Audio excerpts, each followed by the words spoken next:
पंजाब में 2,19,000 है, हरियाणा में 1,90,000 है। संदीप जी, इन्होंने अगर किसानों का बंटाधार किया तभी तो आप पर भरोसा जताया था। की बात है। पहली बात संदीप जी बताइए, दुनिया में कोई सरकार बाजार में किसी की कीमत तय कर सकती है? अरे जिन लोगों ने पेट्रोल और डीजल को तो कर दिया बाजार के हवाले, ये न्यूनतम समर्थन मूल्य है, मैक्सिमम प्राइस नहीं है, एमआरपी नहीं है।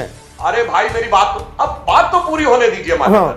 मेरे मित्र सुधांशु जी बैठकर गुमराह करने के अलावा कुछ नहीं करते। अरे आप तो इतिहास पढ़े हो, आपको मालूम है WTO में कमलनाथ जी ने कैसे अड़ गए थे, चट्टान की तरह अड़ गए थे। मेरा सवाल यह है, प्रधानमंत्री ने मन की बात की, बहुत अच्छा किया, 55 मिनट बोले, तफसील से हर मुद्दे को छेड़ा, लेकिन वो संबोधित कर रहे थे रायसेन के, मध्य प्रदेश के किसानों को।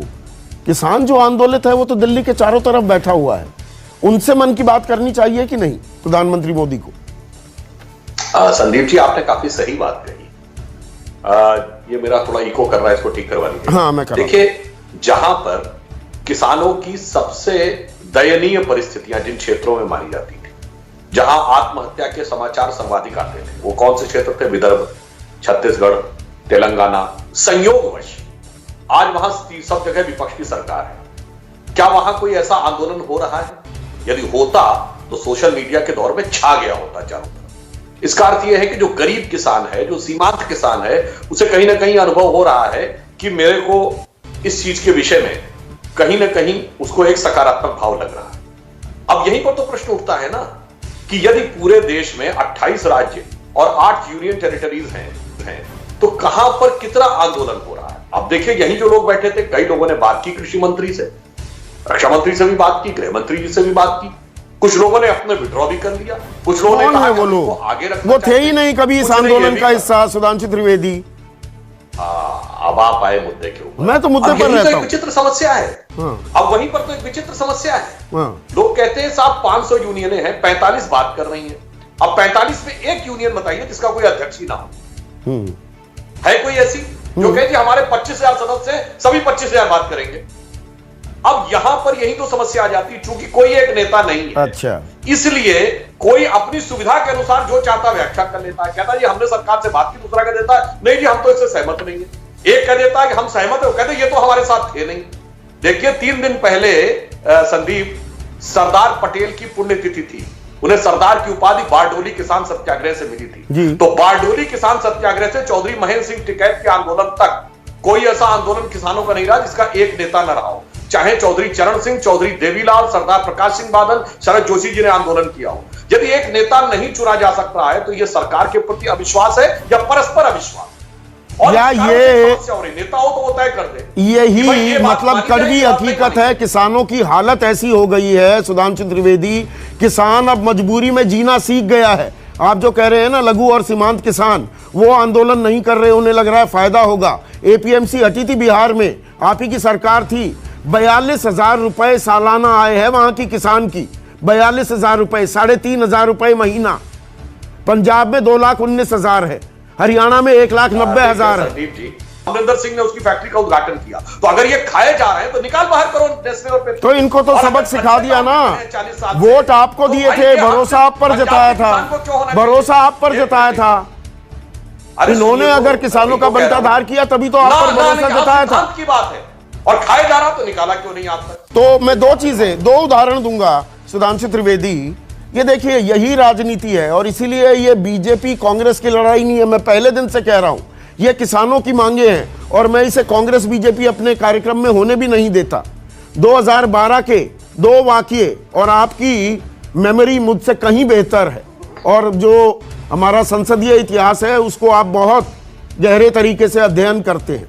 आपकी नेता प्रतिपक्ष लोकसभा में सुषमा स्वराज ने कहा, जब ये रिटेल की बात होने लगी, निजी कंपनियां आ जाएंगी कृषि में, आपने विरोध करते हुए कहा था कि आड़ती तो ATM है किसानों का, ये जो कंपनियां आने वाली हैं इनके नुमाइंदे, इनको तो बदबू आएगी किसान के कुर्ते और पाजामे और धोती में से।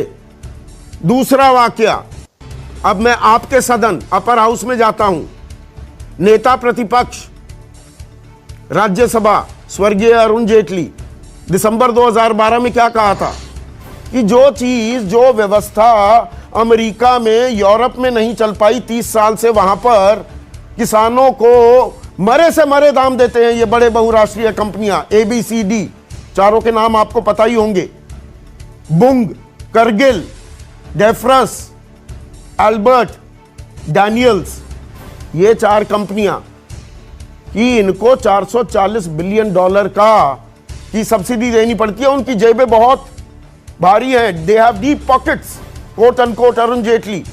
6,000 करोड़ रुपए हर रोज का उनको सब्सिडी मिलती है। ये हमारे देश में लागू क्यों हो रहा है? हमारे यहां सब्सिडी पता है कितनी है? 15,674 रुपए, जापान में 7 लाख, कनाडा में 11,44,000 और अमेरिका में 42 लाख की सब्सिडी। तो आप ही पलट गए जो बातों पर आप विरोध करते थे। अब कह रहे हैं ये तो विपक्ष चाहता था कि 8,000 करोड़ का नहीं, 800 करोड़ का एक करार किया निजी कंपनी का किसानों के साथ और उसको बाकायदा ताली बजाकर स्वागत किया कैप्टन अमरिंदर ने। वही काम नरेंद्र मोदी करें तो विरोध के नाम पर आप विरोध करेंगे। 26 मिनट से मैं सबकी बात सुनी, तो मुझे थोड़ा समय जरूर दीजिएगा संदीप भाई। बिल्कुल, थोड़ी राजनीतिक बात जरूर करूंगा मैं। बद्री जी का राजनीति से कोई लेना देना नहीं। वो राष्ट्रीय स्वयंसेवक संघ की किसान प्रकोष्ठ के प्रतिनिधि हैं, भारतीय किसान संघ। किसानों की बात नहीं की, आते ही बोले साहब मोदी जी के खिलाफ भाषण हो रहा है सिंघू बॉर्डर। ये है आज का संघ, ये है आज का भारतीय किसान संघ। दत्तोपंत ठेंगड़ी जी को याद करिए और बद्री जी को देखिए, अंतर स्पष्ट हो। आज थोड़े बदले हुए दिख रहे हैं, लगातार सरकार की निंदा कर रहे थे मेरे कार्यक्रमों में। बिल्कुल बिल्कुल बिल्कुल। आज तो ऐसे नतमस्तक दिख रहे हैं जैसे कि मोहन जी भागवत भी नतमस्तक है, ये भी नतमस्तक है। आपको तो याद होगा रामलीला मैदान में दत्तोपंत ठेंगड़ी जी ने आंदोलन किया था अटल जी के खिलाफ, वो भी एक भारतीय किसान। अब मेरे सवाल का तो जवाब दीजिए। अब आप आ रहा हूं ना साहब, देखो मैंने तो आपको शुरू से अनुमति ली थी कि पहले राजनीतिक बात जरूर करूंगा मैं, क्योंकि मैं हैरान हुआ कि राष्ट्रीय स्वयंसेवक संघ के प्रतिनिधि यहां राजनीतिक बात कर रहे हैं और किसानों के हित की बात नहीं कर रहे। आज रायसेन और मध्य प्रदेश के किसानों को मोदी जी बात कर रहे थे। आपको मालूम है मध्य प्रदेश में कितनी मंडियां बंद हो गई पिछले 6 महीने में, और बाकी जो 269 जो वहां टोटल मंडीज हैं, उनमें से जो बची मंडियां हैं उसमें व्यापार 50% गिर गया है। तो हिम्मत देखिए, जाकर वहां भाषण दे रहे रायसेन। और इतनी ही हिम्मत है तो थोड़ी और हिम्मत दिखाइए, सिंघू बॉर्डर आ जाइए, यहां बात कर लीजिए। अरे आप रायसेन में तो आपने उनको भ्रमित कर रखा है, सांसद सिंघू बॉर्डर वालों को भ्रमित कर रखा है आपने, प्रधानमंत्री कह रहे हैं। संदीप भाई, इनके अपने सांसद और पूर्व मंत्री चौधरी बीरेंद्र सिंह, ये तो भारतीय जनता पार्टी के हैं ना अब तो कांग्रेस के नहीं है। आज वो इनके खिलाफ हो गए कि भाई मैं किसानों के साथ उनके आंदोलन में जाकर बैठ रहा हूं। अरे आप उन्हें नहीं समझा पा रहे, अकाली दल को नहीं समझा पा रहे, आरएलपी को नहीं समझा पा रहे, चले हैं रायसेन के किसानों को समझाने। अब मेरे को समझ में आता है हिम्मत क्यों नहीं जुटा पाते प्रधानमंत्री सिंघू बॉर्डर पे जाने की और वहां किसानों से बात करने की। मेरे मित्र सुधांशु जी बैठकर गुमराह करने के अलावा कुछ नहीं करते। अरे आप तो इतिहास पढ़े हो, आपको मालूम है WTO में कमलनाथ जी ने कैसे अड़ गए थे, चट्टान की तरह अड़ गए थे। उल्टी सीधी बात करेंगे कि 2013 में तो हम WTO को सरेंडर कर रहे थे और आके मोदी जी आ गए। अरे छोड़िए ना, मोदी जी आ गए, हमने देखा मोदी जी की असलियत सबको मालूम है। कमलनाथ जी से मेरी लंबी बात हुई थी उस दौरान भी और उसके बाद भी। पवन खेड़ा, प्रधानमंत्री जो ये आंकड़े बता रहे हैं, प्रधानमंत्री ने क्योंकि आंकड़े बताए, गेहूं आप दे रहे थे 1400 रुपए न्यूनतम समर्थन मूल्य, ये सरकार दे रही है 1975। धान 1310 रुपए था, 1868 हो गया। ज्वार 1520 रुपए, 2640 रुपए हो गई। मसूर की दाल 1950 रुपए, 5100 रुपए हो गई। ये इस सरकार ने दिया है भाई। MSP आप प्रतिशत में आप मेजर कर लीजिएगा, कैलकुलेट कर लीजिएगा।